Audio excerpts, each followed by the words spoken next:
आज मैं आप सभी के लिए एक अद्भुत कहानी पेश करना चाहता हूँ। कहानी एक समझदार, ताकतवर और जिद्दी पायलट की, जिसका बचपन से सपना एक पायलट बनना था। यह कहानी 18 मई 1975 को शुरू होती है, जब भारत का बंटवारा हुआ। 1965 की लड़ाई में कितने बेकसूर जानें चली गई थी, कितने परिवारों ने दंगों का सामना किया था और कितने गांव तो तहस नहस हो चुके थे। उनमें से एक गांव गुदरिया में रहने वाले मुख्य पात्र की कहानी है, जिसका नाम भारत के नक्शे से गायब हो चुका था। इस गांव के साथ जुड़ी एक होशियार पायलट की कहानी, जिसका नाम कैप्टन चंद्रेश भट्टाचार्य रखा गया। चंद्रेश का जन्म 26 अगस्त 1975 को राजस्थान के राजघराने में परिवार में हुआ था। उसका बचपन से सपना पायलट बनना था, आसमान में उड़ना था। एक दिन चंद्रेश के गांव में एक बड़ा मेला लग रहा था। उसने अपने पिताजी को जीत करके उस मेले में लेके जाने के लिए तैयार हो गया। उसके पिताजी ने उसे हैंडक्राफ्ट एरोप्लेन गिफ्ट दिया, बट चंद्रेश के पिताजी को यह पता नहीं था कि चंद्रेश को पायलट बनना है। चंद्रेश ने अपनी पढ़ाई के लिए जयपुर से लेकर दिल्ली तक पढ़ाई के लिए चले गया। एक अच्छी प्रतिष्ठित फ्लाइट कंपनी में जॉब भी लग गई उसकी, बट उसके बाद उसके साथ अद्भुत घटनाएं होने लग गई। चंद्रेश की पहली उड़ान दिल्ली से उदयपुर की थी, जिसमें वो अपने सपनों को साकार करने के लिए दिल्ली से उदयपुर उड़ने वाला था।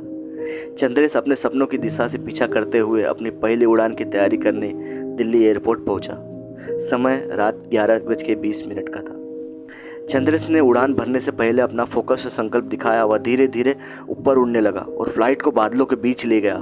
सब कुछ अच्छा चल रहा था, लेकिन एक समय अचानक चंद्रेश को एक अनोखा मंजर नजर आया। यह क्या दिखता है? रात के 11 बजे और जमीन इतनी उजली क्यों दिख रही है?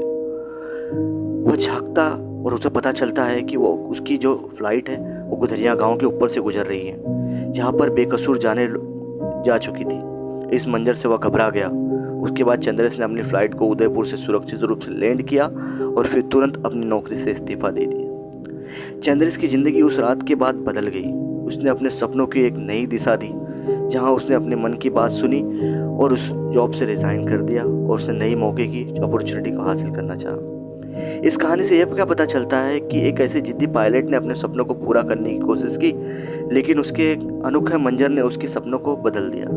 चंद्रेश की जिंदगी में यह मंजर एक महत्वपूर्ण और प्रभावशाली मोड़ था, जो उसने अपनी जिंदगी को नया दिशा में देने के लिए बहुत मदद की। उस रात के बाद से चंद्रेश की जिंदगी में कुछ अजीब घटनाएं घटने लग गई। यह एक रात को क्या दिखता है कि वह गांव पूरा लाल लाल हो गया है, जहाँ पे बेकसूर जान चली जा चुकी थी। वह मंजर बहुत खतरनाक था, जिसके परिणाम स्वरूप उसकी ज़िंदगी और उसका नींद दोनों खराब हो गया और उसकी स्वास्थ्य की स्थिति में भी प्रभावित हो गई।